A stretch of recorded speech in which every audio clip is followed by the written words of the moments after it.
अस्सलामुअलैकुम dear students, कैसे हैं आप सब। उम्मीद है ठीक होंगे। आज का हमारा जो टॉपिक है वो है mitochondria.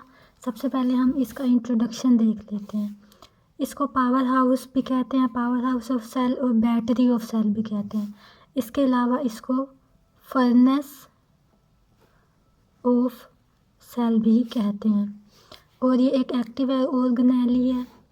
Size and number variable, मतलब मुख्तलिफ सेल्स में इसका साइज़ और नंबर वेरिएबल होता है। जिस सेल ने ज़्यादा एक्टिविटीज़ परफॉर्म करनी होती हैं उसमें इनकी तादाद ज़्यादा होती है, few to many thousands per cell, and depending on the physiological activity of the cell they are self replicating, contain circular DNA 1% of total DNA of cell and ribosomes.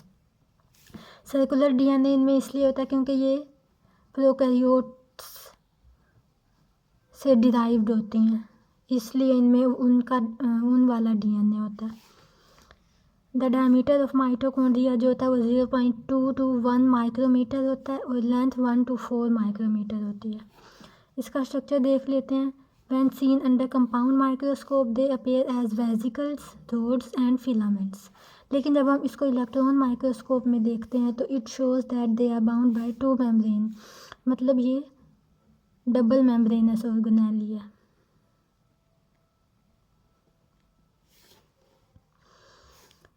Smooth outer, जो ये वाली outer membrane होती है ना इसकी, ये वाली outer है, ये वाली ऑर्गेनेली, ये वाली जो इसकी मेम्ब्रेन है वो आउटर मेम्ब्रेन है। ये स्मूथ होती है, लेकिन जो इनर मेम्ब्रेन होती है इसमें इनफोल्डिंग्स होती हैं जिसे क्रिस्टी कहते हैं। अब ये वाली इनर मेम्ब्रेन है, ये सारी जो है ये इनफोल्डिंग्स है, ये इनर मेम्ब्रेन है। Inner surface of cristae in the mitochondrial matrix contain small knob like structures. अब ये वाले जो हैं ये knob like structures inner membrane में प्रेजेंट होते हैं। इन्हें हम ऑक्सीसोम्स भी कहते हैं, F1 पार्टिकल्स भी कहते हैं और एलिमेंट्री पार्टिकल्स भी कहते हैं। अब हम इसके फंक्शंस देख लेते हैं। माइटोकॉन्ड्रिया की जो आउटर मेम्ब्रेन है और जो ये स्मूथ होती है, लेकिन जो इसकी इनर मेम्ब्रेन है उसमें इनफोल्डिंग्स होती हैं। किस चीज़ की? क्रिस्टी की। मतलब अगर MCQ आ जाए कि membranes of mitochondria are called cristae. उसके बाद हम इसका जो मैट्रिक्स होता है ये वाला, इसमें एंजाइम्स होते हैं, कोएंजाइम्स होते हैं, DNA होता है स्मॉल सर्कुलर, मतलब प्रोकैरियोटिक DNA होता है इनमें, और राइबोसोम्स भी प्रोकैरियोट्स वाला होता है, मतलब 70S। इस वजह से इसमें बहुत से एंजाइम्स और कोएंजाइम्स हैं, इसलिए इसमें जो होता है एरोबिक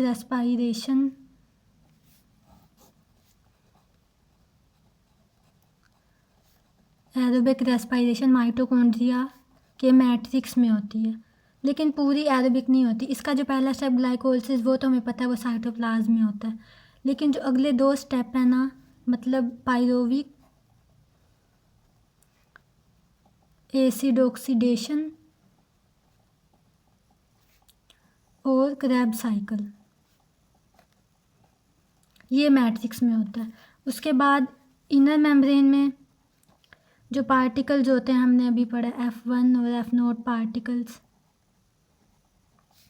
इसमें एंजाइम होता है ATP सिंथेटेज। इसकी वजह से एरोबिक रेस्पायरेशन का जो आखिरी स्टेप होता है ना, इलेक्ट्रॉन ट्रांसपोर्ट चेन, वो इनर मेम्ब्रेन में होता है। उसके बाद हम इसके कुछ इंपॉर्टेंट पॉइंट्स देख लेते हैं कि जो हमारे पास फर्टिलाइज्ड एग में जो माइटोकॉन्ड्रिया होती है ना वो सब के सब फ्रॉम मदर होती है, मतलब एग में होती है, स्पर्म में कोई माइटोकॉन्ड्रिया नहीं होती। इसलिए हम कहते हैं कि जो किसी बच्चे में माइटोकॉन्ड्रिया होते हैं वो सारी की सारी उसकी मदर की तरफ से आती हैं। उसके बाद एक और पॉइंट है कि जो आउटर मेम्ब्रेन होती है माइटोकॉन्ड्रिया की, हमने पढ़ा है वो स्मूथ होती है,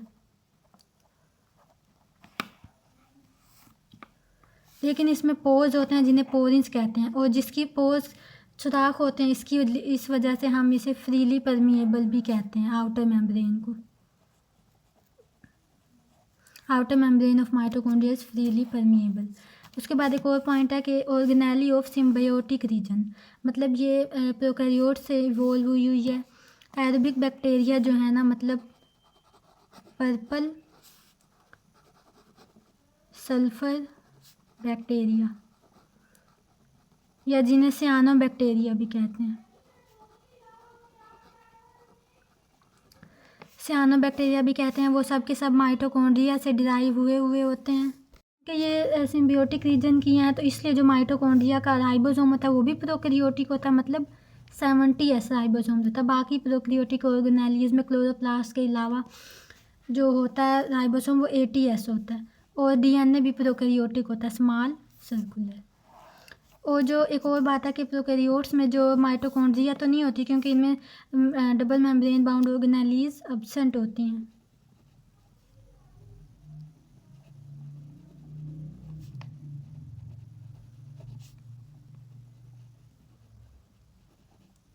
ये एब्सेंट होती हैं, इसलिए इन्हें जो एनर्जी, मतलब जो माइटोकॉन्ड्रिया वाले फंक्शन होते हैं ना सारे, वो सेल मेम्ब्रेन परफॉर्म करते हैं। इसलिए cell membrane is analogous to mitochondria in prokaryotes.